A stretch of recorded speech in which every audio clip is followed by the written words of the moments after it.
주모, 내 사정이 좀 급해서 그러는데 여기 엽전 세 푼에 국밥 반 그릇만 말아줄 수 없겠소?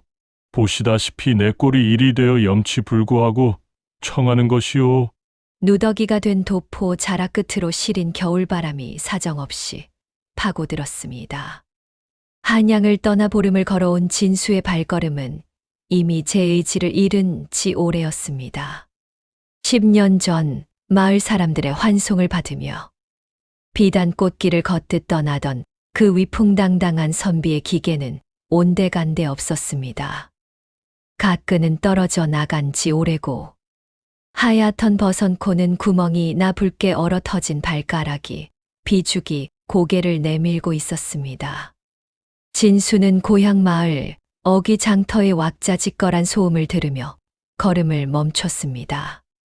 코끝을 찌르는 구수한 장국 냄새가 텅 빈 창자를 쥐어짜는 듯한 통증으로 다가왔습니다. 진수는 마른 침을 삼키며 장터 모퉁이에 있는 낡은 국밥집 앞으로 다가갔습니다.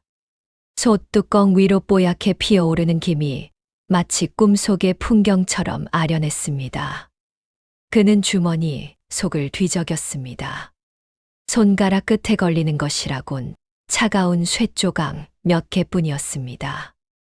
엽전 3푼, 국밥 한 그릇에 5푼이라 적힌 빛바랜 차림표가 진수의 가슴을 짓눌렀습니다. 한때 한양에서 수백 냥의 주연을 베풀던 그였건만 이제는 고작 2푼이 모자라 국밥 그릇 앞에서 비굴해져야 하는 처지였습니다.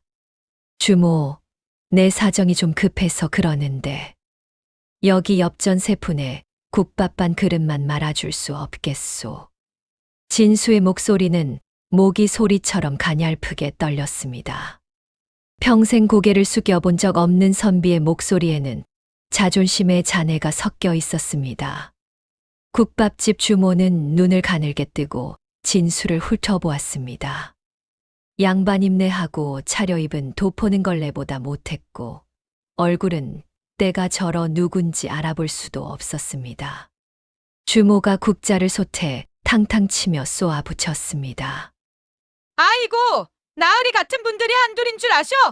나라가 흉흉하니 죄다 몰락해서 이리로 기어 들어오는데 내가 자선 사업가도 아니고 또 3푼이면 국물한 모금도 아까우니 저리 가서 찬물이나 마시고 속 차리쇼. 주모의 매정한 말에 진수의 얼굴이 화끈거렸습니다. 장터를 오가는 사람들의 시선이 등에 꽂히는 것 같아 쥐구멍에라도 숨고 싶었습니다. 그때였습니다. 장터 입구가 갑자기 술렁이더니 화려한 비단옷을 입고 어깨에 힘을 빡 준 사내 하나가 거드름을 피우며 걸어 들어왔습니다. 뒤에는 덩치 큰 장정두를 거느리고 손에는 금치를 한 부채까지 들고 있었습니다. 아니, 이게 누구신가? 한양에서 나라일 한다던 김진수, 대감 아니신가? 진수는 그 목소리에 심장이 덜컥 내려앉았습니다. 고개를 들어보니 그곳에는 과거 김판서 댁에서 마당을 쓸고 말똥을 치우던 노비 마천수가 서 있었습니다. 이제는 마천수가 아니라 마대인이라 불리는지 주변 상인들이 그를 보자마자 굽실거리며 인사를 건넸습니다. 마천수는 입가에 비열한 웃음을 띠며 진수에게 다가왔습니다. 어이구, 이 꼴이 웬일인가. 한양 소식 들으니 당파 싸움에 휘말려 개털이 됐다더니 소문보다 더 가관이구먼. 주모, 여기 이 떨거지 양반한테 제일 비싼 고기 국밥 한 그릇 말아주게. 아, 내가 낼 테니 걱정 말고.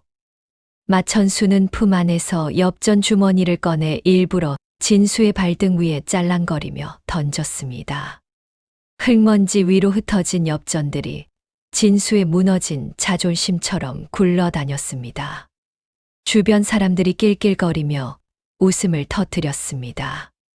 과거의 종놈에게 동정을 받는 이 상황이 진수에게는 죽기보다 더한 치욕이었습니다. 천수야, 내가 어찌 나에게 이럴 수 있느냐. 우리 집안의 은혜를 입어 살던 내가. 진수의 떨리는 호통에 마천수는 부채를 펴며 코웃음을 쳤습니다. 은혜, 그놈의 은혜 타령은 죽을 때나 하시지. 세상이 바뀌었어, 나으리. 이제는 돈 있고 힘 있는 놈이 양반이야. 저 엽전이나 주워서 국밥이라도 처먹으쇼. 굶어 죽으면 양반이고 뭐고 개뼈다귀만도 못하니까. 이 처절한 광경을 지켜보는 차가운 눈동자가 하나 더 있었습니다.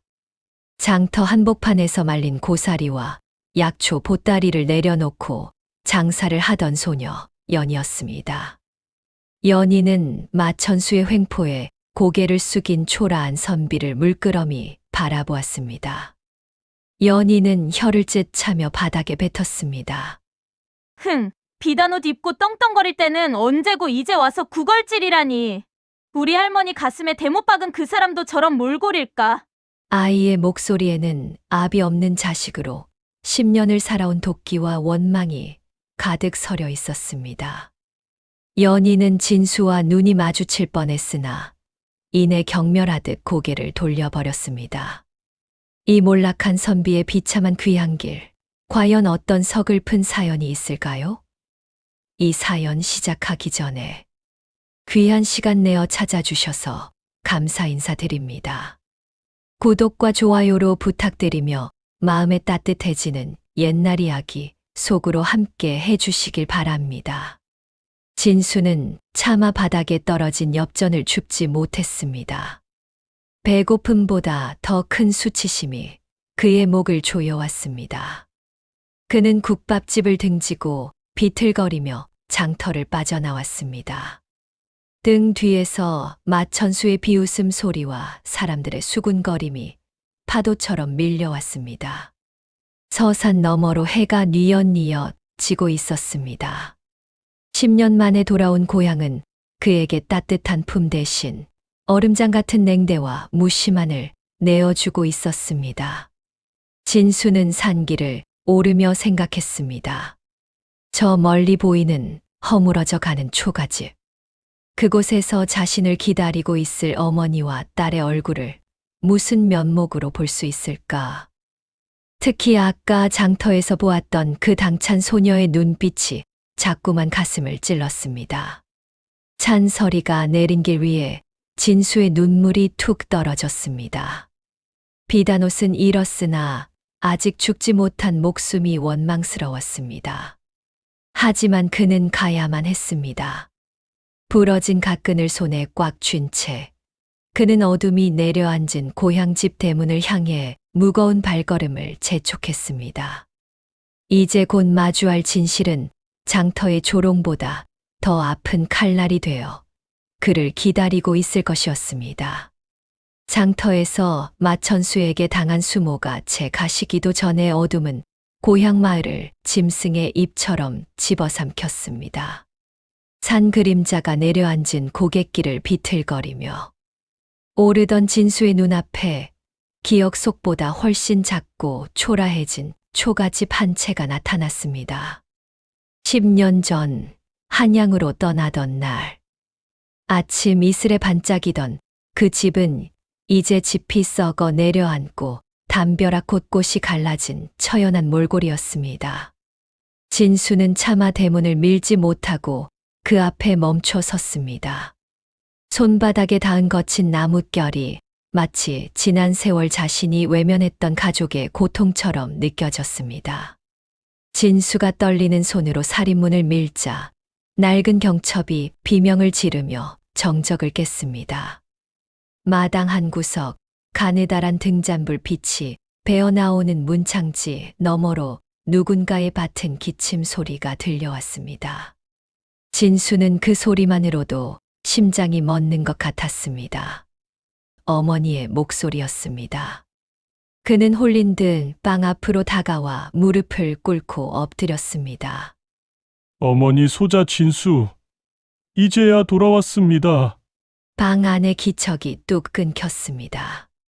잠시 후 덜덜 떨리는 손으로 문을 여니는 머리가 하얗게 샌 노모 최 씨였습니다. 등잔불을 높이 든 어머니의 눈에 비친 아들은 비단 관복을 입은 대감님이 아니라 떼국물이 줄줄 흐르는 거렁뱅이 사내였습니다. 어머니는 한참 동안 말을 잇지 못하다가 이내 등잔을 내려놓고 아들의 얼굴을 두 손으로 감싸 쥐었습니다. 거칠고 마디 굵은 그 손이 뺨에 닿는 순간 진수는 참았던 울음이 터져 나왔습니다. 어머니는 아들의 이름을 부르지도 못한 채 그저 가슴을 치며 꺽꺽 울음을 삼키셨습니다. 그때였습니다. 마당 뒤편 부엌 쪽에서 누군가 씩씩거리며 걸어 나왔습니다. 장터에서 고사리 보따리를 내려놓고 진수를 경멸하듯 바라보았던 바로 그 소녀였습니다. 소녀는 아버지를 끌어안고 우는 할머니를 보더니 이내 손에 들고 있던 빈 물동이를 바닥에 쾅 내려놓았습니다. 진수는 고개를 들어 소녀를 보았습니다. 등잔불 아래 비친 소녀의 얼굴은 10년 전 집을 떠날 때 품에 안아주었던 갓난아이의 눈매를 쏙 빼닮아 있었습니다. 할머니, 왜 울고 계셔요? 저런 거렁뱅이 사내가 누군데? 방에 들이려 하시는 거예요? 연희의 목소리는 칼날처럼 날카로웠습니다. 진수는 망치로 머리를 얻어맞은 듯 멍해졌습니다. 장터에서 자신을 비웃던 그 아이가 마천수의 조롱을 한 몸에 받던 자신을 보며 혀를 차던 그 아이가 제 핏줄인 연희라니 진수는 목이 메어 차마 아이의 이름을 부르지 못했습니다. 어머니가 눈물을 닦으며 연희의 손을 잡아 끌었습니다. 연희야, 인사드리거라. 내 아버님이시다. 한양 가셨던 내 아버지가 10년 만에 돌아오신 게야. 하지만 연희는 고개를 숙이기는커녕 오히려 눈을 부릅뜨고 진수를 쏘아보았습니다. 아이의 눈에는 반가움 대신 깊은 원망과 혐오가 가득 서려 있었습니다. 연희는 할머니의 손을 뿌리치고 부엌으로 달려가더니 낡은 쌀바가지를 들고 나왔습니다. 바가지 안에는 한 움큼도 되지 않는 누런 보리쌀이 담겨 있었습니다. 아버지는 무슨 얼어 죽을 아버지요? 우리 집은 오늘 이 쌀 한 줌이 전부예요. 할머니랑 내가 며칠을 굶어가며 아껴둔 건데 저런 사람 먹일 쌀은 단 한 알도 없어요. 말이 끝나기 무서운 속도로 연희는 진수의 발등 위에 쌀바가지를 엎어버렸습니다. 누런 보리쌀이 흙바닥으로 흩어졌습니다. 진수의 발등에 부딪혀 흩어지는 쌀알들은 마치 그의 부서진 자존심 조각들 같았습니다. 어머니는 경악하며 흙 묻은 쌀을 줍기 위해 마당으로 내려앉았으나 연희는 그런 할머니를 붙잡아 일으키며 소리를 질렀습니다. 줍지 마세요. 할머니, 저 사람은 한양에서 좋은 옷 입고 좋은 것만 먹고 살았잖아요. 우리가 굶을 때 어디서 뭘 했는지도 모르는 사람인데 왜 이제 와서 우리 밥그릇을 뺏으려 드는 건데요? 진수는 고개를 들 수 없었습니다. 장터에서 마천수가 발등에 던져주던 엽전보다 제 딸아이가 발등에 쏟아부은 이 쌀 한 줌이 100배는 더 아프고 시었습니다. 10년 세월 자신이 나라 일을 한답시고 한양에서 거드름을 피우는 동안 이 어린아이는 할머니와 함께 굶주림을 견디며 도끼를 키워온 것입니다. 자신을 거부하는 딸의 차가운 눈빛과 흙먼지에 뒤섞인 쌀알들. 과연 이 무너진 집에서 진수는 다시 아버지로 설 수 있을까요? 방 안으로 들어간 연희는 거칠게 문을 닫아 걸었습니다. 정막이 흐르는 마당에는 어머니의 가냘픈 흐느낌과 흙바닥에 흩어진 보리쌀만이 달빛을 받아 하얗게 빛나고 있었습니다. 진수는 흙투성이가 된 쌀알을 손으로 하나하나 주워 담았습니다. 손끝에 닿는 차가운 흙의 감촉이 뼈저리게 시려왔습니다. 어머니는 아들의 굽은 등을 보며 차마 말을 건네지 못하고 부엌으로 향하셨습니다. 아들이 돌아오면 입히려고 10년을 장롱 깊숙이 보관해온 관복이 생각났기 때문입니다. 하지만 진수는 지금 그 관복을 입을 자격이 없음을 스스로 잘 알고 있었습니다. 비단 옷을 입고 세상을 호령하던 김진수는 죽었습니다. 지금 이곳에 남은 것은 자식에게 쌀바가지, 세례를 받고도 할 말이 없는 죄 깊은 사내뿐이었습니다. 겨울밤은 깊어만 가고 옆방에서 들려오는 연희의 억눌린 울음소리가 벽을 타고 진수의 가슴으로 스며들었습니다. 그는 10년 만에 돌아온 고향집의 첫날 밤을 뜬 눈으로 지새우며 자신이 버렸던 세월의 무게를 온몸으로 실감했습니다. 문 밖에는 차가운 서리가 내리고 있었고 진수의 마음속에는 장터했어. 마천수가 뱉었던 침보다 더 독한 자책의 눈물이 소리 없이 흐르고 있었습니다. 고향집에서의 첫날 밤은 짧고도 잔인했습니다. 뜬 눈으로 밤을 지새운 진수는 새벽 안개가 채 거치기도 전에 툇마루 아래 놓인 투박한 호미 하나를 집어들었습니다. 한양의 서재에서 귀한 벼루를 갈고 붓대를 매만지던 그의 손에 들린 쇳덩이는 어색하기 짝이 없었습니다. 어젯밤 딸 연희가 마당에 쏟아버린 보리쌀 한 줌, 그리고 그 쌀알들을 하나하나 줍던 어머니의 굽은 등덜미가 가슴에 박혀 도저히 가만히 있을 수 없었기 때문입니다. 그는 도포 소매를 걷어붙이고 뒷산 중턱에 자리 잡은 작은 텃밭으로 향했습니다. 그곳은 텃밭이라 부르기에도 민망할 정도로 돌이 많고 척박했습니다. 이런 땅에서 나무를 캐고 채소를 일구며 어머니와 딸이 10년을 버텨왔다는 사실에 진수는 다시금 입술을 꽉 깨물었습니다. 그는 기억을 더듬어 땅을 일구기 시작했습니다. 하지만 책 속에서 읽던 농자천하지대본이라는 글귀는 현실의 흙바닥 위에서는 아무런 힘이 없었습니다. 호미질 한 번에 손목이 시큰거렸고 흙 속에 박힌 돌멩이를 골라내려다 손톱 끝이 깨져 붉은 피가 배어 나왔습니다. 아이고, 이를 어쩌나. 이리도 땅이 단단해서야 원. 진수는 땀을 닦으며 밭 한가운데 주저앉았습니다. 한양에서 나라시를 논할 때는 세상을 다 가진 양 호통을 쳤건만 정작 제 자식 입에 들어갈 무 하나 심을 자리를 만들지 못하는 제 자신이 한없이 작게 느껴졌습니다. 그때였습니다. 산 위쪽에서 약초 바구니를 어깨에 맨 연희가 성큼성큼 내려오더니 진수의 앞에 멈춰 섰습니다. 아이는 아버지가 헤집어 놓은 밭을 보더니 기가 찬 듯 한숨을 내쉬었습니다. 나으리, 지금 뭐 하시는 거예요? 거기 심어둔 도라지 뿌리를 다 잘라놓으시면 어떡합니까? 그게 우리 할머니 올겨울 기침약인데. 연희는 바구니를 내팽개치고 달려와 진수의 손에서 호미를 뺏어 들었습니다.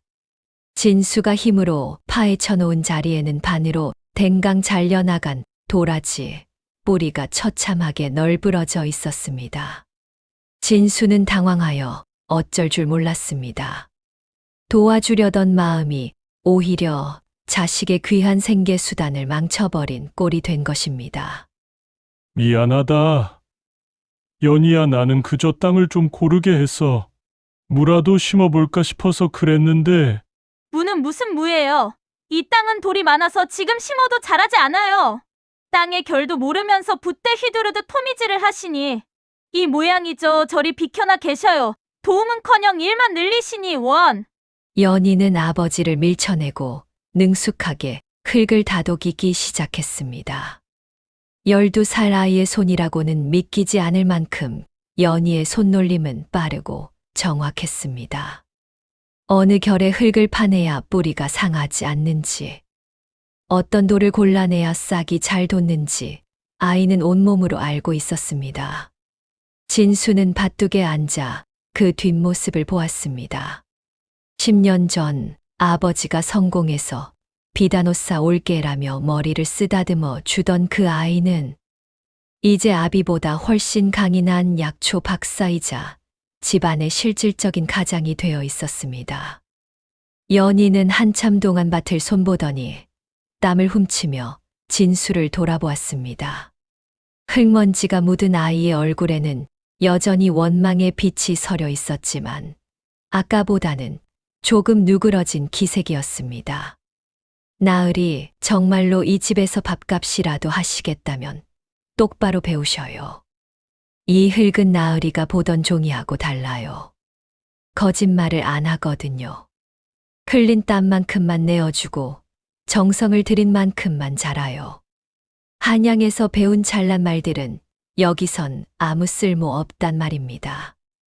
연희는 진수에게 호미를 쥐어주며 흙의 결을 따라 긁어내는 법을 가르치기 시작했습니다. 진수는 딸아이의 가르침에 따라 조심스럽게 호미를 움직였습니다. 손바닥에 잡힌 물집이 터져 쓰라려 왔지만 그는 멈추지 않았습니다. 딸의 매서운 꾸중이 오히려 지난 10년간 텅 비어있던 자신의 가슴을 채워주는 보약처럼 느껴졌기 때문입니다. 산 아래에서는 노모의 가냘픈 기침 소리가 바람을 타고 들려왔습니다. 진수는 허리를 펴고 마을 쪽을 바라보았습니다. 저 멀리 마을 어귀에는 어제 자신을 비웃던 마천수의 화려한 기와집이 보였습니다. 한양에서의 화려함도 마천수의 조롱도 지금 이 텃밭의 흙 한 줌보다 가볍게 느껴졌습니다. 그래, 연희야. 내 말이 맞다. 이 아비가 이제야 진짜 공부를 시작하는구나. 붓 대신 이 호미로 종이 대신 이 흙에 내 진심을 써보련다. 진수의 서툰 호미질이 조금씩 리듬을 찾아갔습니다. 연희는 여전히 퉁명스럽게 굴었지만 아버지가 흘리는 정직한 땀방울을 보며 아주 조금씩 마음의 빗장을 풀고 있었습니다. 척박한 텃밭 위로 차가운 겨울 햇살이 내리쬐고 부녀는 말없이 나란히 앉아 흙을 일구었습니다. 비단옷은 찢어지고 자존심은 흙먼지에 덮였으나 진수의 가슴 속에는 10년 만에 처음으로 가족이라는 이름의 정직한 싹이 움트고 있었습니다. 새벽 안개가 채 가시기도 전 고향 마을의 우물가는 벌써부터 안악들의 수다와 물 깃는 소리로 북적였습니다. 진수는 어제 텃밭 일로 만신창이가 된 몸을 이끌고 마당 한 구석에 놓인 낡은 물지개를 어깨에 얹었습니다. 어깨에 닿는 나무 지게의 거친 촉감이 어제 잡힌 물집을 사정없이 파고들었지만 그는 이를 악물었습니다. 부엌에서 들려오는 어머니의 가냘픈 기침 소리와 찬물에 손을 적시며 아침상을 준비하는 연희의 뒷모습을 보니 도저히 가만히 앉아 있을 수가 없었기 때문입니다. 우물가로 향하는 길은 생각보다 멀고 험했습니다. 빈 항아리를 얹은 지게조차 평생 붓대만 잡던 그의 어깨에는 천근만근의 무게로 다가왔습니다. 길가에서 마주치는 마을 사람들은 가끈은 떨어지고 도포 자락은 흙투성이가 된 채 지게를 진 진수를 보며 힐끔거렸습니다. 10년 전 장원급제를 하여 금이 환영할 것이라 믿어 의심치 않았던 판서. 넥 도련님이 저런 몰골로 물이나 깃고 있다는 사실은 마을 사람들에게 더할 나위 없는 얘기거리였습니다. 아이고, 저게 누구신가? 한양서 나라실 보시던 나으리 아니신가? 글공부만 하시던 분이 물지개질이라니 세상 오래 살고 볼 일이네 그려. 들으라는 듯 내뱉는 비아냥이 화살처럼 진수의 가슴에 박혔습니다.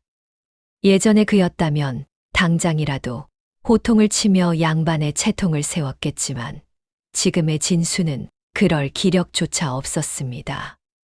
아니, 그럴 자격이 없음을 스스로가 가장 잘 알고 있었습니다. 고개를 푹 숙인 채 우물가에 도착한 진수가 두레박을 내리려 할 때였습니다. 어허, 거기 길 좀 비키시지. 우리 대인께서 오시는데 어디서 미천한 지게꾼이 길을 막고 서 있는 게야. 우렁찬 호통 소리와 함께 장정둘이 우물가 사람들을 거칠게 밀쳐내며 길을 텄습니다. 그 뒤로 화려한 비단 소매를 휘날리며 거드름을 피우는 산에 마천수가 나타났습니다.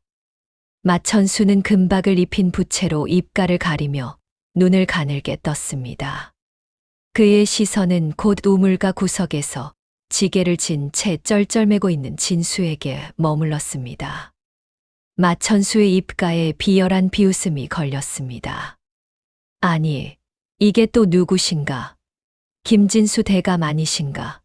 장터에서 국밥 국물이라도 좀 얻어 드셨는지 모르겠구먼. 마천수는 진수에게 다가와 지게 위에 얹힌 빈 항아리를 손가락으로 툭툭 쳤습니다. 텅 빈 항아리에서 울리는 둔탁한 소리가 마치 진수의 공허한 처지를 비웃는 듯했습니다. 우물가에 모인 사람들이 숨을 죽이고 이 광경을 지켜보았습니다. 과거 주인과 종이었던 두 사람의 역전된 운명이 그들의 눈앞에서 펼쳐지고 있었습니다. 천수야, 내 이놈. 여기가 어디라고 행패를 부리는 것이냐. 우물은 마을 사람 모두의 것인데 어찌 내가 길을 막느냐. 진수가 떨리는 목소리로 항의했습니다. 하지만 마천수는 오히려 허리를 뒤로 젖히며 크게 웃음을 터뜨렸습니다. 나으리, 아직도 꿈속을 헤매고 계시는구먼. 이 마을 우물이며 논밭이며 반 이상이 이제 내 손바닥 안에 있다는 걸 모르시오? 내 허락 없이는 물 한 바가지도 마음대로 못 가져가는 게 지금의 법도란 말이오. 마천수는 들고 있던 부채를 접어 진수의 가슴팍을 툭툭 쳤습니다. 그러고는 곁에 서 있던 장정에게 눈짓을 보냈습니다. 장정 하나가 진수의 지게를 거칠게 밀쳤습니다. 중심을 잃은 진수가 바닥에 쓰러졌고 지게에 얹혀 있던 옹기 항아리가 돌바닥에 부딪혀 산산조각이 났습니다. 챙그랑 소리와 함께 진수의 마지막 남은 자존심도 박살이 났습니다. 어이쿠, 이를 어쩌나. 나으리의 귀한 항아리가 깨져버렸네 그려. 자, 여기 내 자비심이다. 이 물이라도 좀 담아가시지. 마천수는 자신이 신은 비단 장화 끝으로 우물가에 고인 흙탕물을 진수 쪽으로 찼습니다. 흙탕물이 진수의 얼굴과 해진 도포 자락에 튀었습니다. 진수의 눈에 시퍼런 핏발이 섰습니다. 주먹을 꽉 쥔 그의 손등에 푸른 힘줄이 돋았습니다. 당장이라도 일어나 저 무례배의 멱살을 잡고 싶었습니다. 하지만 그 순간 그의 머릿속을 스치는 얼굴들이 있었습니다. 아픈 몸을 이끌고 자신을 위해 밥상을 차리던 어머니, 그리고 아버지를 원망하면서도 아궁이 불을 지피던 딸 연희. 만약 여기서 마천수와 싸움이 붙어 관가에라도 끌려간다면 그 뒷바당은 고스란히 늙은 어머니와 어린 딸의 몫이 될 것이 뻔했습니다. 진수는 감았던 눈을 천천히 떴습니다. 그리고는 부르르 떨리던 주먹을 서서히 풀었습니다. 그는 흙바닥에 무릎을 꿇은 채 깨진 항아리 조각들 사이에서 흐느끼듯 숨을 몰아쉬었습니다. 과거의 종놈 앞에서 무릎을 꿇고 흙탕물을 뒤집어 쓴 몰락한 선비. 오직 가족을 위해 이 치욕을 삼켜내는 진수의 모습은 보는 이들의 가슴을 먹먹하게 합니다. 마천수는 진수가 대항하지 않고 고개를 숙이자 오히려 흥미를 잃은 듯 혀를 찼습니다. 흥, 양반 자존심도 밥줄 앞에서는 종이장만도 못하구먼. 가자, 더러워서 못 봐주겠네. 마천수가 장정들을 거느리고 사라지자 우물가에는 무거운 정막만이 남았습니다. 마을 사람들은 불쌍하다는 듯 혹은 한심하다는 듯 진수를 힐끔거리며 하나둘 자리를 떴습니다. 진수는 깨진 항아리 조각들을 하나하나 손으로 주워 담았습니다. 날카로운 사기 조각이 손가락을 뱉지만 그 아픔보다 가슴 속에서 끓어오르는 참담함이 더 컸습니다. 그는 우물가에서 물을 기르던 한 안악이 가엾은 마음에 빌려준 작은 바가지로 옆에 버려진 빈 양동이에 물을 채웠습니다. 지게도 없이 양손에 무거운 물 양동이를 들고 집으로 향하는 길은 멀기만 했습니다.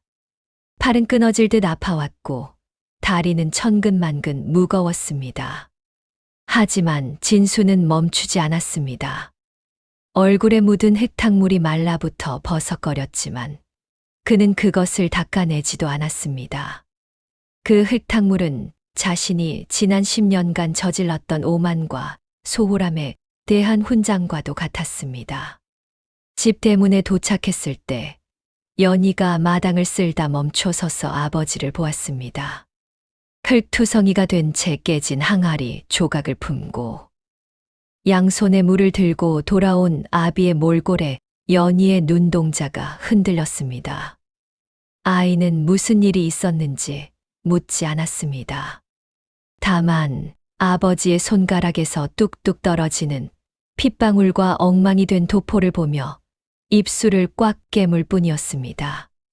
항아리는 오는 길에 내가 서툴러서 깨뜨렸다. 미안하다, 연희야. 진수는 쉰 목소리로 말하며 물 양동이를 내려놓았습니다. 연희는 아무 말 없이 부엌으로 들어가 깨끗한 수건을 가지고 나왔습니다. 아이는 아버지에게 수건을 툭 던져주듯 건네며 퉁명스럽게 내뱉었습니다. 거보셔요. 서툰 일 하시니까 몸만 상한다고 안 그랬습니까? 얼른 씻기나 하셔요. 할머니 보시면 또 속상해 하시니까. 연희의 말투는 여전히 차가웠지만 아버지를 향해 던져진 그 수건에는 이전과는 다른 아주 작은 온기가 묻어 있었습니다. 진수는 수건으로 얼굴의 흙탕물을 닦아내며 하늘을 보았습니다. 어깨를 짓누르던 물지개의 무게보다 더 무거운 것이 삶이라는 것을. 그리고 그 삶을 버텨내게 하는 것은 비단 옷의 명예가 아니라 가족과 나누는 소박한 밥상이라는 것을 진수는 뼈저리게 느끼고 있었습니다. 첫날 밤의 서리는 물러갔으나 진수의 가슴 속에는 이제 또 다른 단단한 각오가 자리 잡고 있었습니다. 마천수의 비웃음도 마을 사람들의 손가락질도 이제는 상관없었습니다. 그는 이제 김진수 대감이 아니라 깨진 항아리 조각을 모으고 흙탕물을 뒤집어 써서라도 가족을 먹여 살려야 하는 이 집안의 기둥이었습니다. 찬바람이 마당을 쓸고 지나갔지만 진수의 가슴 한구석에는 꺾이지 않는 불씨 하나가 지펴지고 있었습니다. 겨울 해는 짧기도 하여라 어느덧 정오를 넘긴 마을 빨래터는 안악들의 수다와 방망이 소리로 요란했습니다. 진수는 어깨에 박힌 물지개 자국이 채 가시기도 전에 이번에는 산에서 해온 뗄나무, 보따리를 등에 지고 마을 길을 내려오고 있었습니다. 10년 전만 해도 하인들이 대신 들어주었을 그 무거운 나무찜이 이제는 그의 척추를 휘게 만들고 해진 도포 자락은 나뭇가지에 걸려 누더기처럼 너덜거렸습니다. 진수가 빨래터 근처를 지나갈 때였습니다. 안악들의 방망이 소리가 약속이라도 한 듯 뚝 끊겼습니다.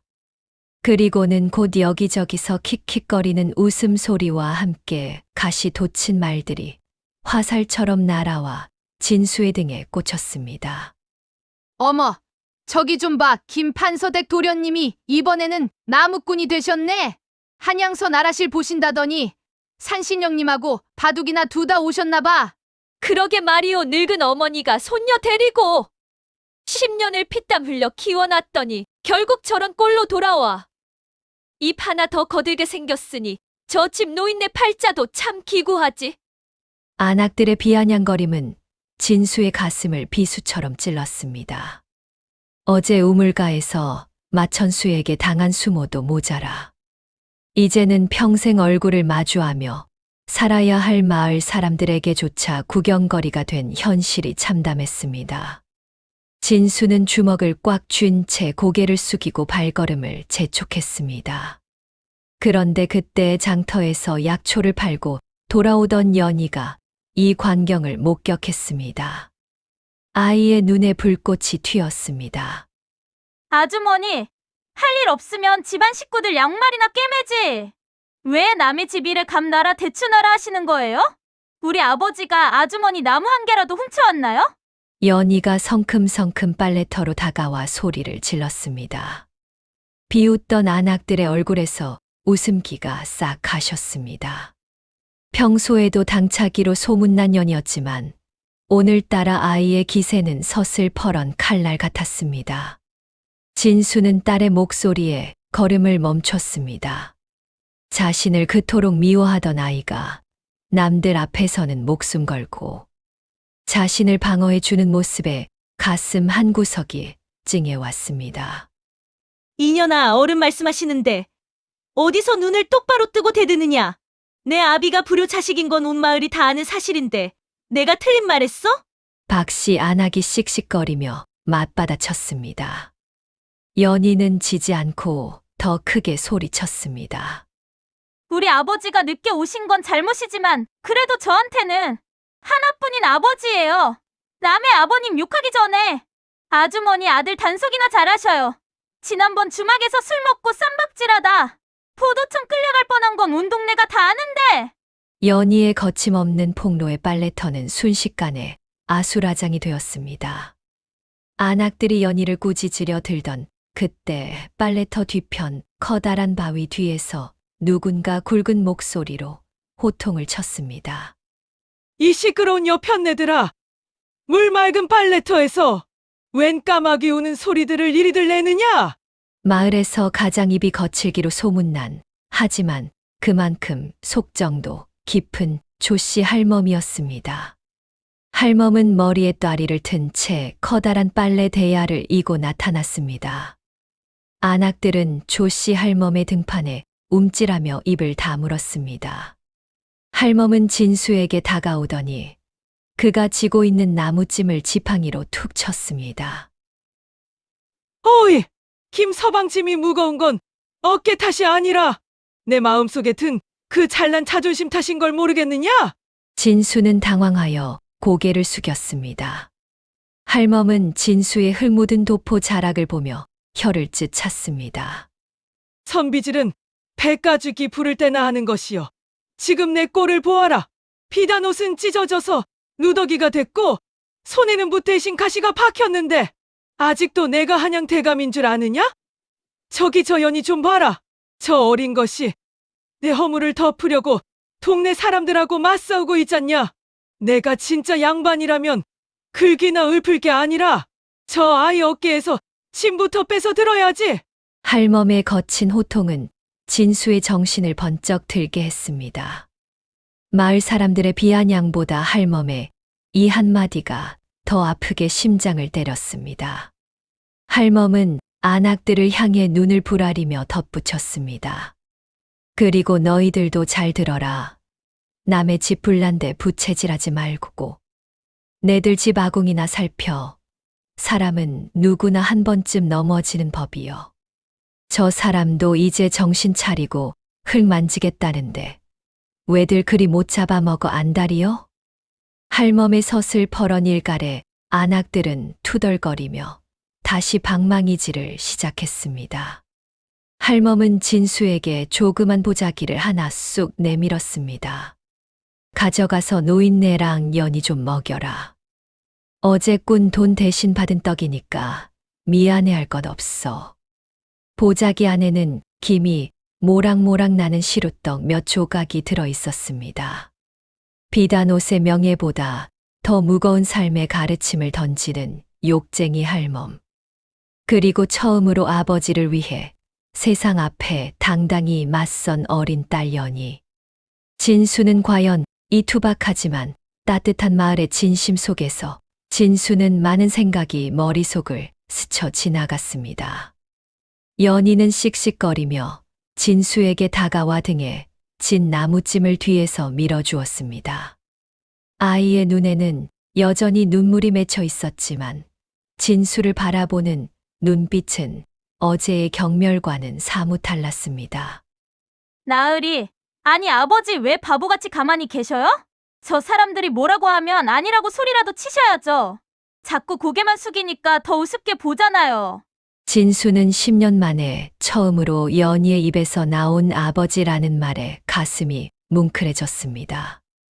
비록 비난 섞인 부름이었지만 그 안에는 아버지가 좀 더 당당해지길 바라는 딸의 간절함이 담겨 있었습니다. 미안하다, 연희야. 이 아비가 참으로 못났다. 하지만 이제는 도망치지 않으마. 할멈 말씀대로 이 무거운 자존심부터 내려놓고 진짜 이 집안의 기둥이 되어보마. 진수는 등에 진 나무찜에 힘을 주어 다시 일어섰습니다. 여전히 어깨는 끊어질 듯 아팠고 다리는 후들거렸지만 마음만큼은 그 어느 때보다 가벼웠습니다. 조씨 할멈이 던져준 시루떡 보따리는 진수의 가슴 속에서 따뜻한 온기를 내뿜고 있었습니다. 길가의 핀 마른 풀잎들이 겨울바람에 몸을 떨었지만 진수는 더 이상 춥지 않았습니다. 비단옷은 찢겨 누더기가 되었으나 그 속에는 이제 가족을 지키겠다는 단단한 근육이 자라나고 있었습니다. 진수는 앞장서 걷는 연희의 뒷모습을 보며 다짐했습니다. 다시는 이 아이의 눈에서 억울한 눈물이 흐르게 하지 않겠노라고. 흙먼지 묻은 도포 자락이 바람에 날리는 마을 길 위로 부녀의 그림자가 나란히 길게 늘어져 가고 있었습니다. 고향집의 밤은 유난히도 깊고 무거웠습니다. 문틈으로 스며드는 칼바람이 등잔불을 파르르 떨게 만들고 낡은 천장에서는 이름 모를 벌레의 서걱거리는 소리만이 정적을 깼습니다. 진수는 자리에 누웠으나 쉬이 잠이 오지 않았습니다. 낮에 보았던 조씨 할멈의 매서운 눈빛과 자신을 대신해 마을 사람들과 맞서던 딸 연희의 마른 어깨가 자꾸만 천장에 어른거렸기 때문입니다. 10년이라는 세월은 강물처럼 흘러갔건만 그 강물 속에 잠겨있던 가족의 눈물은 이제야 진수의 발목을 적셔오고 있었습니다. 그때였습니다. 옆방 문턱 너머로 억누른 듯 하면서도 폐부 깊은 곳을 긁어내는 기침 소리가 새어나왔습니다. 쿨럭쿨럭. 처음에는 그저 곧불이라도 걸리셨나 싶어 대수롭지 않게 넘기려 했으나 이내 이어지는 기침 소리는 처절할 정도로 길고 고통스러웠습니다. 진수는 황급히 자리에서 일어나 옆방 문을 살며시 열었습니다. 희미한 등잔불 아래 노모 최 씨는 가슴을 움켜쥔 채 잔뜩 몸을 웅크리고 있었습니다. 어머니는 아들이 깰까봐 입을 수건으로 꾹 막은 채 고통을 견디고 있었으나 사정없이 떨리는 어깨는 숨길 수 없었습니다. 진수가 다가가 어머니의 등을 어루만지려는 찰나 어머니의 손에서 힘없이 떨어진 무명 수건이 등잔불 아래 선명하게 드러났습니다. 하얀 수건 위에는 검붉은 핏자국이 마치 가슴 아픈 꽃송이처럼 점점이 번져 있었습니다. 진수의 눈동자가 경악으로 커졌습니다. 어머니, 이게 대체 어찌 된 일입니까? 이 피는 또 무엇이고요? 병이 이 지경이 될 때까지 왜 아무 말씀도 없으셨습니까? 진수의 절규 어린 물음에 어머니는 당황한 듯 얼른 수건을 등 뒤로 숨겼습니다. 창백해진 얼굴로 아들을 바라보며 억지로 미소를 지어 보였으나 가쁜 숨결 사이로 배어나오는 피 냄새는 감출 수 없었습니다. 어머니는 떨리는 목소리로 나이 먹으면 다 일이 되는 것이니 어서 가서 잠이나 청하라며 아들의 손을 밀어냈습니다. 하지만 진수는 그 자리에 무너져 내리고 말았습니다. 이 병이 하루 이틀에 생긴 것이 아님을 자신이 한양에서 비단 옷을 입고 호령하던 그 긴 세월 동안 어머니는 홀로 이 독한 병마를 가슴에 품고 견뎌왔음을 이제야 뼈저리게 깨달은 것입니다. 어머니는 아들이 미안해할까봐 오히려 굽은 몸을 일으켜 장롱구석에서 낡은 보따리 하나를 꺼내 오셨습니다. 그리고는 조심스럽게 보따리를 풀어 진수의 앞에 내려놓으셨습니다. 보따리 안에서 나타난 것은 놀랍게도 진수가 10년 전 한양으로 떠날 때 입었던 푸른 비단 관복이었습니다. 비록 세월이 흘러색은 바랬으나 먼지 하나 없이 깨끗하게 손질된 그 옷은 방금 막 다려낸 것처럼 정갈했습니다. 진수야, 너무 속상해하지 마라. 나는 괜찮다. 내가 한양서 나라실 보는데 이 애미가 짐이 되어서야 되겠느냐. 나는 매일 밤 이 옷을 닦으며 내가 금이 환양할 날만 기다렸다. 내가 이 옷을 다시 입고 마을 사람들에게 큰절 올리는 모습만 보면 내 병 따위는 씻은 듯이 나을 것 같았단다. 어머니의 손마디는 거칠고 투박했으나 관복을 쓰다듬는 손길은 마치 갓 태어난 아이를 다루듯 지극정성이었습니다. 10년 동안 어머니는 아들이 보내주지 않는 소식 대신 이 옷 한 벌을 붙들고 버텨온 것이었습니다. 밤마다 정화수를 떠놓고 빌며 아들이 무사히 돌아와 이 옷을 입고 다시 당당해지길 기원하며 수천 번이고 수만 번이고 다려온 사랑의 결정체였습니다. 진수는 그 옷을 보자마자 가슴이 갈갈이 찢어지는 듯한 통증을 느꼈습니다. 하얀 수건을 붉게 물들인 어머니의 피눈물. 그리고 10년 세월을 오직 아들의 성공만을 바라며 닦아온 푸른 비단옷. 이 기막힌 대비 앞에 진수는 무릎을 꿇고 통곡합니다. 방 문틈으로 이 모든 광경을 지켜보고 있던 연희가 조용히 방 안으로 들어왔습니다. 아이의 눈에는 이미 눈물이 가득 고여 있었습니다. 연희는 할머니의 곁에 앉아 마른 등을 쓸어내리며 진수를 원망스럽게 쳐다보았습니다. 나으리는 이제야 아셨나요? 할머니가 밤마다 피를 토하면서도 나으리 옷 상할까봐 새벽마다 냇가에 나가 방망이질을 하셨던 거려. 아버지가 오시면 이 옷 입고 다시 훌륭한 분이 될 거라고, 그때까지만 견디면 된다고 매일 저한테 말씀하셨단 말이에요. 그런데 아버지는 이제야 오셔서 흙탕물이나 묻히고 계시네요. 연희의 가시 돋친 말은 비수가 되어 진수의 심장에 박혔습니다. 진수는 관복 자락을 부여잡고 오열했습니다. 자신이 쫓았던 그 잘난 출세가 무엇이기에 정작 세상에서 가장 귀한 어머니의 생명이 꺼져가는 줄도 모르고 살았단 말입니까? 관복의 푸른 빛깔은 이제 진수에게 자존심이 아니라 씻을 수 없는 죄책감의 상징이 되었습니다. 어머니는 울고 있는 아들의 손을 꼭 잡으셨습니다. 울지 마라, 진수야. 내가 돌아왔으니 나는 이제 죽어도 여한이 없다. 이 옷은 내 것이니 내가 잘 간직하거라. 이 애미의 마지막 소원은 내가 다시 당당하게 사는 것이란다. 어머니의 목소리는 점점 더 가늘어졌지만 그 안에 담긴 사랑은 바다보다 깊었습니다. 진수는 어머니의 마른 가슴을 끌어안고 다짐했습니다. 이 푸른 비단 옷이 제 아무리 귀한들 어머니의 생명보다 귀할 리 없었습니다. 그는 이제야 알았습니다. 자신이 진짜 지켜야 할 것은 한양의 관직도 양반의 채통도 아닌 지금 제 품 안에서 바스라져 가는 이 작은 노모의 숨결이라는 것을요.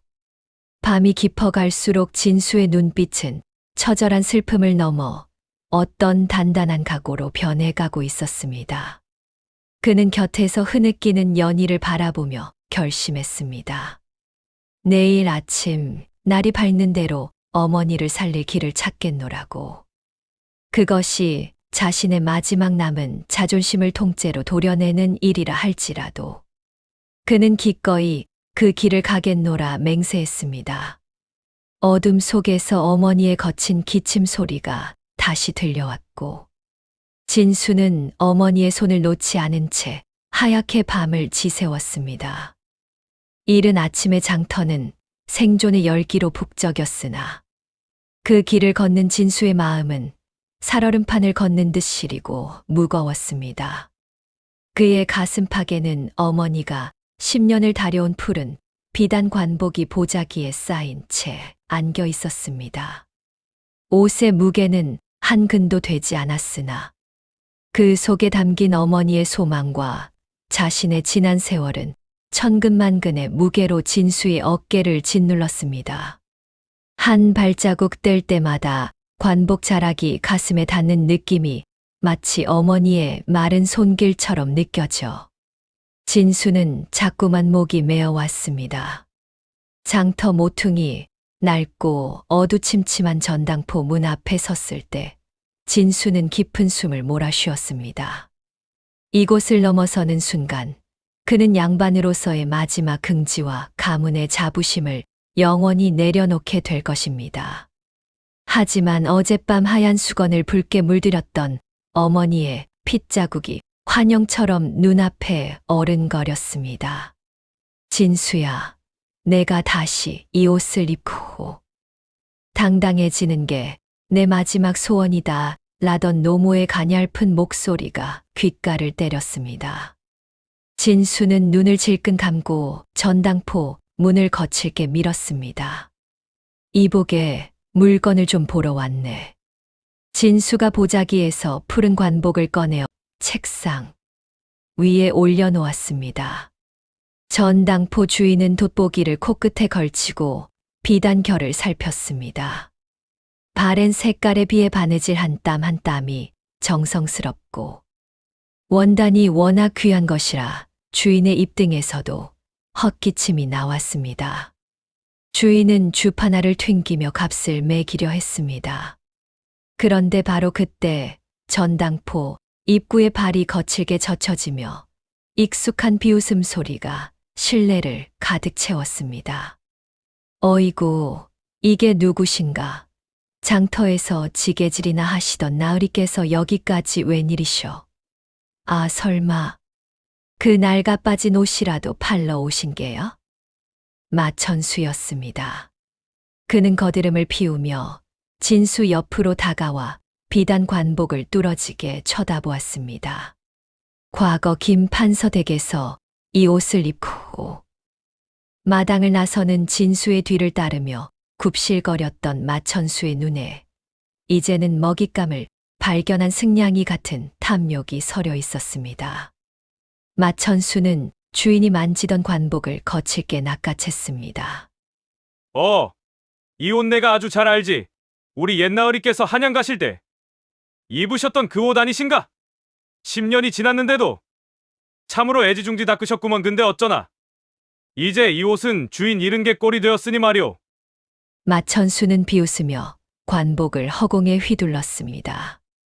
진수는 당장이라도 관복을 뺏으려 손을 뻗었지만 마천수의 호위 장정들이 앞을 가로막았습니다. 마천수는 관복을 전당포 바닥에 툭 던져버렸습니다. 먼지가 풀풀 날리는 흙바닥 위로 어머니의 기도가 담긴 푸른 비단이 널브러졌습니다. 그것도 모자라 마천수는 자신이 신은 비단 장화로 관복의 가슴 부분을 사정없이 짓밟았습니다. 천수야, 이 무도한 놈, 내가 감히 어디라고 이 옷에 발을 올리느냐, 당장 치우지 못할까. 진수의 호통에 마천수는 오히려 더 힘주어 발을 비벼댔습니다. 나으리, 세상 바뀐 지가 언젠데 아직도 호통이쇼. 이 옷 내가 사겠소. 단 조건이 하나 있지. 당신이 내 발밑에 무릎을 꿇고 애원한다면 어머니 약값에 보태라고 넉넉히 쳐주지. 어때? 한양서 높으신 분 지내신 자존심이 어머니 목숨보다 더 귀하신가? 전당포 안에는 숨막히는 정적이 흘렀습니다. 진수의 주먹이 부르르 떨렸습니다. 눈앞에 마천수를 당장이라도 갈기갈기 찢어놓고 싶은 분노가 치밀어 올랐습니다. 하지만 그 찰나 진수의 머릿속에는 장터했어. 아버지를 위해 세상과 싸우던 연희의 눈물 젖은 얼굴이 떠올랐습니다. 그리고 각혈하며 쓰러져 가던 어머니의 그 시린 숨소리가 들려왔습니다. 자신이 양반의 자존심을 지키겠다고 여기서 칼을 뽑아 든다면 당장 오늘 밤 어머니의 숨은 끊어질 것이 뻔했습니다. 어머니의 생명과 자신의 마지막 자존심. 그 절체절명의 갈림길에서 진수는 천천히 무릎을 굽히기 시작합니다. 평생 고개를 숙여본 적 없는 뻣뻣한 선비의 등줄기가 마천수의 발등 아래로 꺾이는 순간이었습니다. 진수는 차가운 전당포 바닥에 무릎을 꿇었습니다. 마천수의 비단 장화가 자신의 코끝 앞에 있었습니다. 진수는 고개를 숙이고 바닥을 응시했습니다. 흙먼지 사이에 어머니의 관복이 짓밟혀 일그러진 모습이 보였습니다. 진수는 피가 나도록 입술을 깨물며 쉰 목소리를 냈습니다. 부탁하네. 이 옷을 사주게. 내 어머니를 살려야 하네. 마천수는 승리감에 도취하여 광기 어린 웃음을 터뜨렸습니다. 하하! 김진수 대감이 내 발 밑에 엎드렸네. 야, 이 꼴 좀 보러로. 마천수는 품 안에서 엽전 주머니를 꺼내 진수의 머리 위로 쏟아버렸습니다. 엽전들이 짤랑거리며 바닥으로 흩어졌습니다. 진수는 굴욕감을 삼키며 흙먼지 묻은 엽전들을 하나하나 손으로 주워 담았습니다.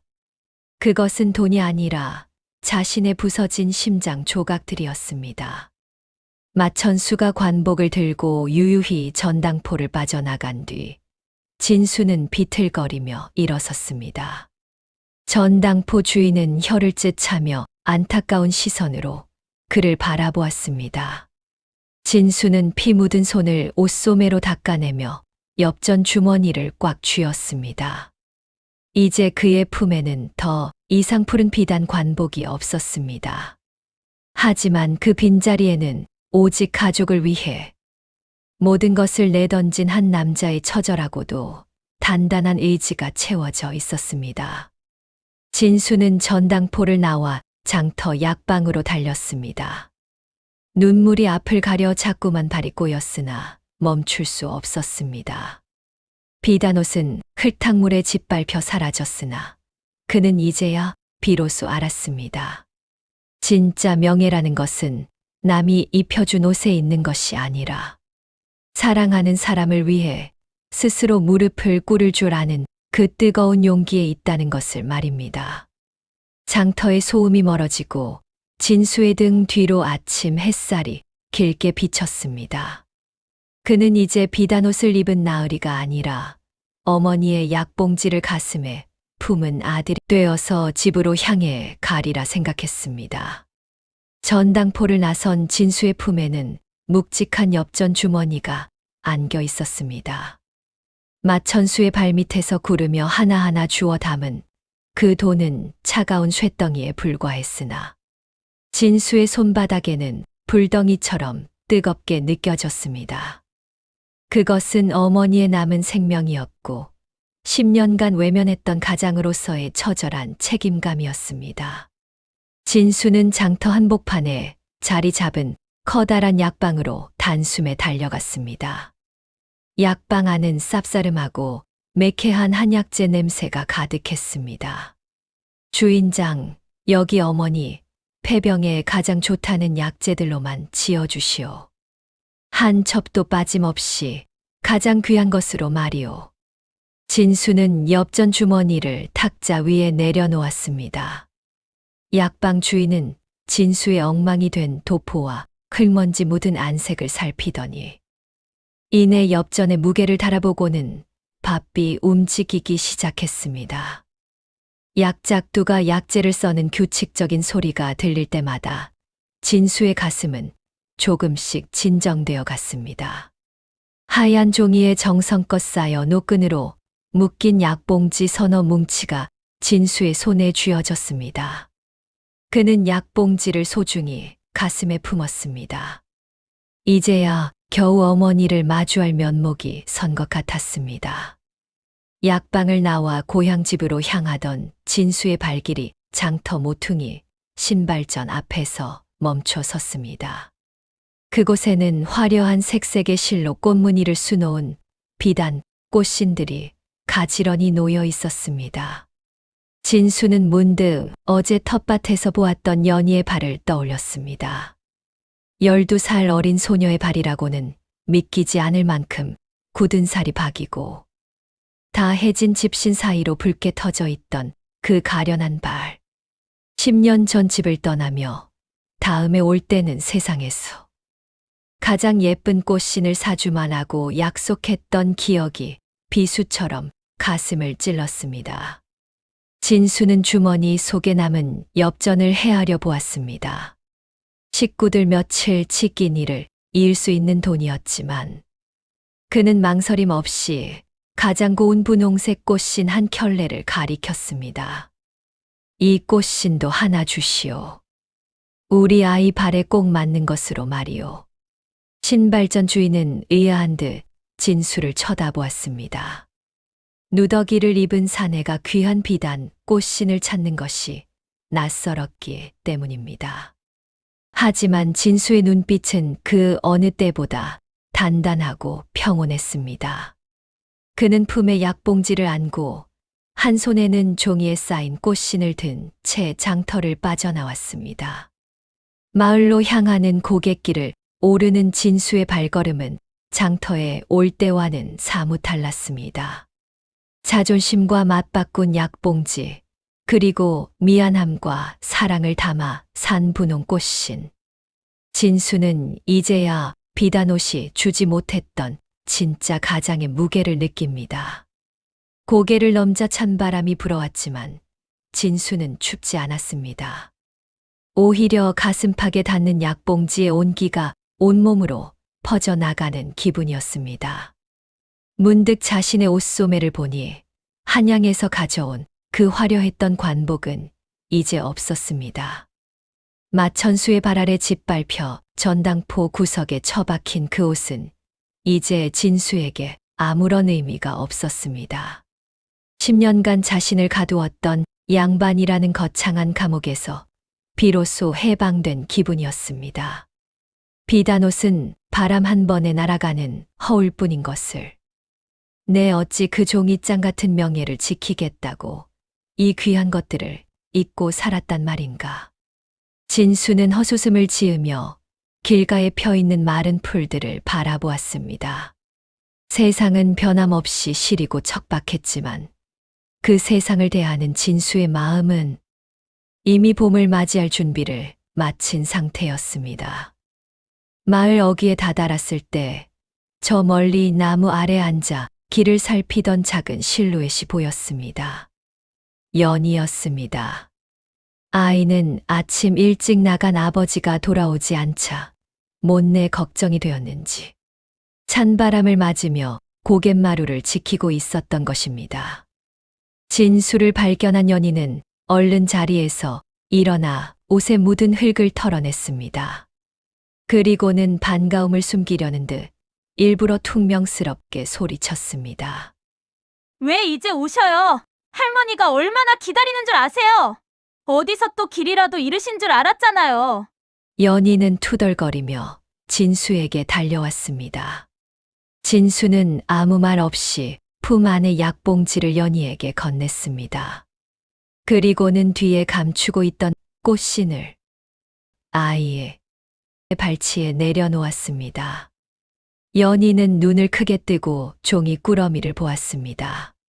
조심스럽게 종이를 들추자 나타난 화사한 분홍색 꽃신에 연희의 눈동자가 파르르 떨렸습니다. 이게 뭐예요? 10년 전에 약속했지 않느냐. 돌아올 때 예쁜 꽃신 사오겠다고. 너무 늦어서 미안하다. 연희야. 돈이 모자라 비단 옷은 팔았지만 이 신발만큼은 꼭 내 발에 신겨주고 싶었어. 연희는 꽃신과 아버지를 번갈아 보았습니다. 아버지가 입고 나갔던 그 소중한 관복이 보이지 않는다는 것을 연희도 금세 눈치챘습니다. 아이는 아버지가 그 옷을 팔기 위해 어떤 수모를 겪었을지, 10년간 할머니가 닦아온 그 옷을 내려놓을 때 어떤 심정이었을지 짐작이 가는 모양이었습니다. 연희의 눈에 그렁그렁 눈물이 고였습니다. 아이는 꽃신을 가슴에 꼭 껴안고 고개를 숙였습니다. 그 옷이 할머니한테 어떤 옷인데 그걸 홀랑 팔아버려요. 할머니가 아시면 속상해 하실 거란 말이에요. 연희의 목소리는 떨리고 있었지만 그 안에는 더 이상 날카로운 도끼가 없었습니다. 진수는 처음으로 딸의 작은 어깨를 가만히 감싸 안았습니다. 연희는 이번에는 피하지 않았습니다. 아버지의 품에서 배어나오는 땀, 냄새와 쌉싸름한 양 냄새가 연희에게는 세상 그 무엇보다 든든한 향기로 다가왔습니다. 부녀는 나란히 집으로 향했습니다. 진수의 한 손에는 연희의 작은 손이 쥐어져 있었습니다. 비단 관복은 잃었으나 진수는 이제 세상에서 가장 귀한 보물을 얻은 기분이었습니다. 흙먼지 묻은 무명옷 자락이 저녁 바람에 평화롭게 휘날리고 두 사람의 발걸음은 어느 때보다 가볍게 땅을 딛고 있었습니다. 집 마당에 들어서자 노무의 가냘픈 기침 소리가 들려왔지만 이제 진수는 두렵지 않았습니다. 그의 품에는 어머니를 살릴 약이 있고 곁에는 자신을 용서하기 시작한 딸이 있었기 때문입니다. 겨울밤의 정막을 깨는 것은 아궁이 속에서 타닥타닥 타오르는 장작 소리뿐이었습니다. 진수는 찬 기운이 도는 부엌 바닥에 쭈그리고 앉아 부채질을 멈추지 않았습니다. 낮의 전당포에서 제 마지막 자존심과 맞바꾼 그 귀한 약재들이 지금 단계 안에서 보글보글 끓어오르고 있었습니다. 매캐하면서도 씁쓸한 향기가 코끝을 찔렀지만 진수에게는 그 향기가 세상 그 어느 향기보다 달콤하게 느껴졌습니다. 이 약 한 사발이면 어머니의 거친 기침이 멎고 다시금 인자한 미소를 볼 수 있을 것이라는 간절한 희망 때문이었습니다. 하지만 평생 붓대만 잡고 살았던 선비에게 아궁이 불을 다스리는 일은 농사일만큼이나 낯설고 험난한 법이었습니다. 자식과 어머니를 위해 무엇이라도 제 손으로 해주고 싶다는 욕심이 앞선 탓인지 진수는 자꾸만 마른 장작을 아궁이 속으로 깊숙이 밀어 넣었습니다. 불길은 순식간에 거세게 타올랐고 탕기 안의 검붉은 약물은 무섭게 끓어 넘치기 시작했습니다. 하얀 거품이 뚜껑 사이로 비집고 나오며 칙칙 소리를 냈습니다. 아차, 이를 어쩌나, 불이 너무 과했구나. 당황한 진수는 맨손으로 뜨거운 탕기 뚜껑을 잡으려다 비명을 지르며 손을 뒤로 뺐습니다. 뜨거운 김에 데인 손등이 순식간에 붉게 달아올랐습니다. 뚜껑은 바닥으로 떨어져 챙그랑 소리를 내며 굴렀고 귀한 약물은 아궁이 불 위로 쏟아져 치익 소리와 함께 매운 연기를 내뿜었습니다. 한양에서 그토록 많은 문서를 다루고 나라시를 논하던 당당한 기세는 간데없고 쏟아진 약물 앞에서 어쩔 줄 몰라 쩔쩔매는 진수의 모습은 영락없이 서툰 사내에 불과했습니다. 그때였습니다. 등 뒤에서 소리 없이 다가온 작은 손 하나가 진수의 손에서 부채를 뺏어 들었습니다. 연이었습니다. 아이는 말없이 아궁이 속에서 활활 타오르는 장작 몇 개를 밖으로 끄집어내어 불길을 다스렸습니다. 그러고는 젖은 행주를 겹쳐 쥐고 뜨거운 약탕기를 능숙하게 들어 올려 불기가 적은 쪽으로 옮겨 놓았습니다. 10년 세월 병든 할머니를 위해 매일같이 약을 다려온 연희의 손길은 거침이 없었고 정확했습니다. 진수는 대인 손을 감싸 쥐고 멍하니 딸아이의 뒷모습을 바라보았습니다. 아이는 바닥에 떨어진 뚜껑을 주워 깨끗이 닦아 다시 덮고는 아궁이 앞에 재를 정리했습니다. 연희의 작은 어깨가 불빛에 어른거렸습니다. 진수는 미안함과 부끄러움이 뒤섞여 목소리가 잘 나오지 않았습니다. 연희야, 미안하다. 이 아비가 참으로 못나서. 어머니, 약한 사발도 제대로 다리지 못하고 이 귀한 약을 다 버릴 뻔했구나. 연희는 대답 대신 아궁이 앞에 쪼그려 앉아 아버지가 엉망으로 만들어 놓은 불씨를 가만히 다독였습니다. 그러고는 등 뒤에 숨겨두었던 작은 단지 하나를 꺼내 진수 앞에 내밀었습니다. 이거 바르셔요. 할머니가 화상 입었을 때 바르라고 만들어 두신 기름이에요. 그렇게 맨손으로 덥석 잡으시면 어떡합니까? 평생 종이만 만지던 손이면서. 아이는 여전히 무뚝뚝한 말투였지만 진수에게 건네는 단지에는 온기가 서려 있었습니다. 진수는 딸이 건넨 기름을 손등에 바르며 나직이 웃었습니다. 고맙다. 정말 고맙구나. 아이는 짐짓 못 들은 척하며 다시 부채질을 시작했습니다. 이번에는 불길이 날뛰지 않고 고요하고 은은하게 약탕기 바닥을 데웠습니다. 진수는 연희의 옆에 나란히 앉았습니다. 부녀 사이에는 한참 동안 장작 타는 소리만 흘렀습니다. 진수는 연희의 거친 손등과 아까 사준 꽃신을 신지 못한 채 낡은 신발을 신은 모습을 신발을 가만히 내려다보았습니다.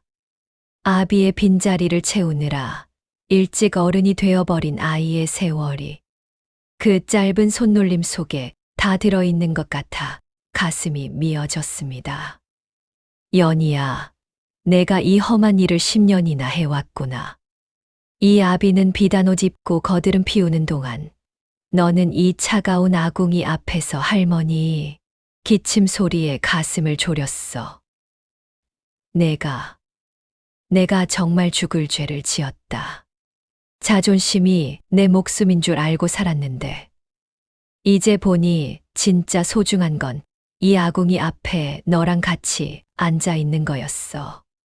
진수의 목소리가 떨리며 끝내 울음이 섞여 나왔습니다. 연희는 부채질을 하던 손을 멈추고 고개를 숙였습니다. 아이의 어깨가 조금씩 들썩이기 시작했습니다. 10년간 꾹꾹 눌러 담았던 원망과 그리움이 본물 터지듯 흘러나왔습니다. 연희는 울음을 참으려 입술을 깨물었지만 뺨을 타고 흐르는 눈물은 멈추지 않았습니다. 진수는 자기도 모르게 연희를 와락 끌어안았습니다. 아이는 처음에는 움찔하며 밀어내려 했지만 이내 아버지의 가슴에 얼굴을 묻고 소리 내어 울기 시작했습니다. 진수는 딸의 작은 등을 토닥이며 함께 오열했습니다. 미안하다, 연희야. 아비가 눈이 멀었었어. 비단옷은 바람 한 번에 날아갈 종이 조각 같은 것인데 나는 그것이 내 목숨인 줄로만 알았다. 정말 미안하다, 내 딸아. 서툰 아비의 실수와 그 실수를 메우는 딸의 손길. 약탕기에서 뿜어져 나오는 김이 두 사람의 상처 입은 마음을 따뜻하게 감싸 안습니다. 10년 만에 처음으로 서로의 체온을 느낀 아버지와 딸이었습니다. 밤하늘의 달빛이 서럽게 울고 있는 부녀를 따뜻하게 감싸 안았습니다. 연희는 아버지의 품 안에서 10년 만에 처음으로 나으리가 아닌 그 이름을 불렀습니다. 아버지. 손 많이 아프시죠? 그 짧은 한마디에 진수는 온몸에 소름이 돋는 듯한 전율을 느꼈습니다. 한양에서 수천 명의 부하가 외치던 어떤 관직명보다도 제 자식이 불러주는 아버지라는 말이 비교할 수 없을 만큼 묵직하고 고귀하게 다가왔습니다. 진수는 연희의 눈물을 닦아주며 다시 한번 약속했습니다. 이제 다시는 너를 혼자 두지 않으마. 이 아비가 내 어깨의 짐을 다 받아치으마. 두 사람은 함께 약을 다렸습니다. 연희가 불꽃을 조절하고 진수가 약탕기를 살피며 부녀는 그렇게 10년의 간극을 조금씩 메워갔습니다. 잘 다려진 약은 진하고 깊은 빛깔을 띠었습니다. 진수는 정성껏 약을 사발에 담았습니다. 가자, 연희야. 이제 할머니께 이 진심을 전하러 가자. 진수는 사발을 들고 연희는 아버지의 옷자락을 잡고 어머니의 방으로 향했습니다. 부엌 가궁에는 이제 은은한 잔불만이 남았지만 두 사람의 가슴 속에는 그 어느 때보다 뜨겁고 환한 등불이 켜져 있었습니다. 비단옷을 잃고 얻은 이 소중한 평화가 고향집의 낡은 문틈 사이로 희망처럼 새어나오고 있었습니다. 매서웠던 겨울서리가 물러가고 고향 마을에도 어느덧 수줍은 봄 기운이 찾아왔습니다.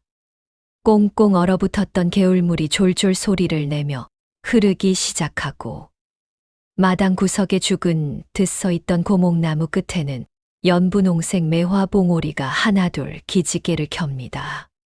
작년 겨울 눈물과 참회로 얼룩졌던 진수의 집은 이제 아침마다 구수한 된장찌개, 냄새와 함께 활기찬 웃음소리가 담장을 넘습니다. 진수는 이제 더 이상 한양의 관직을 그리워하지 않습니다. 그는 마을 어기 작은 초당의 털을 잡고 동네 아이들에게 글을 가르치는 훈장이 되었습니다.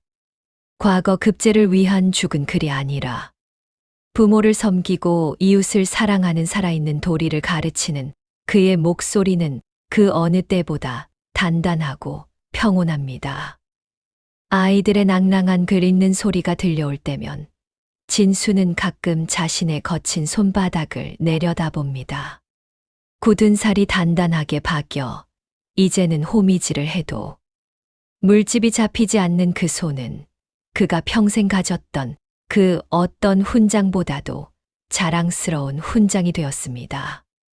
어느 날 오후 수업을 마치고 돌아온 진수는 마당 한 구석 장독대 옆에 덩그러니 놓인 낡은 사발 하나를 발견했습니다. 빛바랜 사발 안에는 맑은 물기가 채 마르지 않은 채 햇살을 받아 반짝이고 있었습니다. 진수가 의아한 표정으로 사발을 만지려 하자 방 안에서 나오던 노모 최 씨가 빙그레 웃으며 다가왔습니다. 진수야, 놀랄 것 없다. 그 사발이 내가 한양 가 있던 10년 동안 이 어미의 유일한 말동무였단다. 어머니의 낮은 목소리에 진수의 눈시울이 뜨거워졌습니다. 어머니는 장독대 위에 정화수를 떠놓고 지냈던 그 길고도 시린 세월을 담담히 들려주셨습니다. 눈이 오나 비가 오나 어머니는 매일 밤 달이 뜨면 그 자리에 서서 아들의 무사 안녕을 빌었습니다. 연희가 할머니가 미쳤다고 울며 말릴 정도로 어머니는 살을 에이는 추위 속에서도 얼어붙은 우물물을 길어다 정화수를 올렸습니다. 해질녘만 되면 내 눈은 저절로 마을 어기 고갯마루로 향하더구나. 혹시라도 내 도포 자락이 보일까 싶어 눈이 침침해질 때까지 바라보고 또 바라봤지. 마을 사람들이 너를 잊었다고 말해도 나는 내가 반드시 이 길을 걸어 돌아올 줄 알았다. 내 밥그릇 하나는 꼭 아랫목 이불 속에 묻어두고 말이다. 어머니의 고백은 진수의 가슴을 후벼 팠습니다. 진수가 한양의 화려한 연회장에서 술잔을 기울이던 그 시간에 어머니는 차가운 밤이슬 맞으며 아들의 그림자라도 보게 해달라고 빌고 계셨던 것입니다. 어머니의 무릎이 굽고 허리가 휜 것은 세월 탓만이 아니었습니다. 10년간 아들을 향해 구부리고 살았던 그 지독한 그리움의 무게 때문이었습니다. 진수는 어머니의 마른 손을 꼭 잡고 마당 한가운데 무릎을 꿇었습니다. 어머니, 제가 그토록 모진 자식이었습니다. 어머니가 이곳에서 정화수를 올리며 저를 기다리실 때 저는 헛된 욕망에 눈이 멀어 어머니의 눈물조차 보지 못했습니다. 이 불효를 어찌 다 갚겠습니까? 어머니는 아들의 젖은 얼굴을 따뜻하게 어루만져 주셨습니다. 다 갚긴 무엇을 갚느냐며 내가 돌아온 그날부터 내 정화수 사발은 이미 가득 찼다고 하셨습니다. 어머니에게는 아들이 살아 돌아와 곁에서 밥을 먹는 것 자체가 10년 기도의 가장 큰 보답이었던 모양입니다. 수업을 마친 연희가 분홍색 꽃신을 신고 마당으로 들어오다 그 광경을 보고 달려왔습니다. 연희는 이제 더 이상 약초 보따리를 메고 홀로 산을 헤매지 않습니다. 아버지와 함께 텃밭을 가꾸고 아버지가 가르쳐주는 글을 배우며 아이는 제 나이에 맞는 해맑은 미소를 되찾았습니다. 연희는 아버지와 할머니 사이에 자리를 잡고 앉아 할머니의 낡은 사발을 소중히 닦아냈습니다. 아버지, 할머니는 제가 울면서 때를 써도 고갯마루 구경을 멈추지 않으셨어요. 아버지가 돌아오시면 보여줄 거라고 제 키를 기둥에 표시하며 10년을 견디셨단 말이에요. 이제 아버지가 오셨으니 저 사발은 이제 할머니 약 사발로만 쓸 거예요. 연희의 기특한 말에 새 식구의 웃음소리가 봄볕을 타고 온 마을로 퍼져나갑니다. 마을 사람들도 이제는 진수를 보며 수군거리지 않습니다. 오히려 농사일이 서툰 이웃을 돕고 글 모르는 노인들의 편지를 대신 써주는 진수를 진정한 선비라 칭송하며 먼저 고개를 숙여 인사합니다. 비단옷을 벗어 던지고 흘 속에 뿌리를 내린 진수의 진심이 마을 사람들의 차가웠던 마음까지 녹여버린 것입니다. 반면 비단관복을 짓밟으며 위세를 떨쳤던 마천수는 탐욕에 눈이 멀어 관가에 끌려갔다는 소문이 돌았습니다. 비단옷으로 몸을 감싸도 마음의 허기는 채울 수 없었던 마천수와 달리 무명옷을 입고도 가족의 온기로 충만한 진수의 삶은 그 어느 때보다 빛이 났습니다. 집 마당에 들어서니 햅쌀로 지은 밥 냄새가 코끝을 간지럽힙니다. 어머니 최 씨는 이제 기침 소리도 잦아들고 안색도 눈에 띄게 좋아지셨습니다. 아들이 지어준 정성 어린 약도 효험이 있었겠지만 무엇보다 10년간 기다려온 아들이 제 눈앞에서 밥을 먹고 잠을 자는 것이 세상 그 어떤 보약보다 훌륭한 치유제가 된 모양입니다. 새 식구가 옹기종기 모여 앉은 점심 밥상은 소박하기 그지없습니다. 텃밭에서 갓 뜯어온 풋풋한 나물과 투박한 보리밥, 그리고 진수가 장터에서 공들여 사온 조기 한 마리가 전부입니다. 하지만 진수는 이 밥상이 한양에서 받았던 수많은 잔치상보다 100배, 1000배는 더 귀하다는 것을 압니다. 비단옷을 입었을 때는 맛보지 못했던 식구술 거우라는 단어의 참된 뜻을 이제야 온몸으로 느끼고 있기 때문입니다. 진수는 밥을 먹다 말고 문득 자신의 옷소매를 봅니다. 낡았지만 깨끗하게 빨아 정성껏 다려진 무명옷. 어머니의 손때가 묻고 딸아이의 정성이 깃든 이 옷이야말로 진정으로 사람을 따뜻하게 해주는 옷이었습니다. 권세라는 허울 좋은 비단옷은 바람 한 번에 날아가 버리고 사람의 마음을 차갑게 식게 했지만 이 소박한 무명옷은 모진 겨울 풍파를 막아주고 가족의 온기를 고스란히 담아냈습니다. 어머니, 이 불효자가 이제야 사람 사는 법을 배웠습니다. 비단 옷에 눈이 멀어 어머니의 마른 가슴을 보지 못했던 긴 세월을 이제부터라도 하나하나 다 갚으며 살겠습니다. 진수의 말에 어머니는 아들의 손등을 가만히 두드리며 대답하셨습니다. 다 갚긴 무엇을 갚느냐.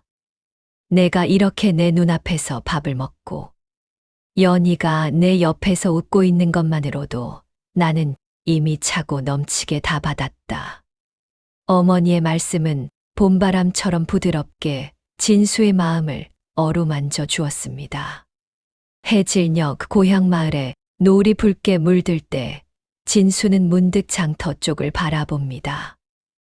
얼마 전 국밥 값을 깎아달라며 비굴하게 굴던 초라한 사내는 이제 그곳에 없습니다. 대신 가족을 위해 흙을 일구고 이웃을 위해 글을 읽어주는 진정한 아들이자 아비가 그곳에 서 있을 뿐입니다. 그는 이제 압니다. 성공이라는 것은 높은 관직에 오르는 것이 아니라 내가 사랑하는 사람의 눈에서 눈물을 닦아주는 일이라는 것을요. 진수의 무명옷 자락이 저녁 바람에 평화롭게 휘날립니다. 비단옷에 가려져 보이지 않았던 어머니의 마른 가슴에, 그리고 아비의 빈자리로 허전했던 연희의 가슴에 이제야 가족이라는 이름의 찬란한 봄꽃이 만개했습니다.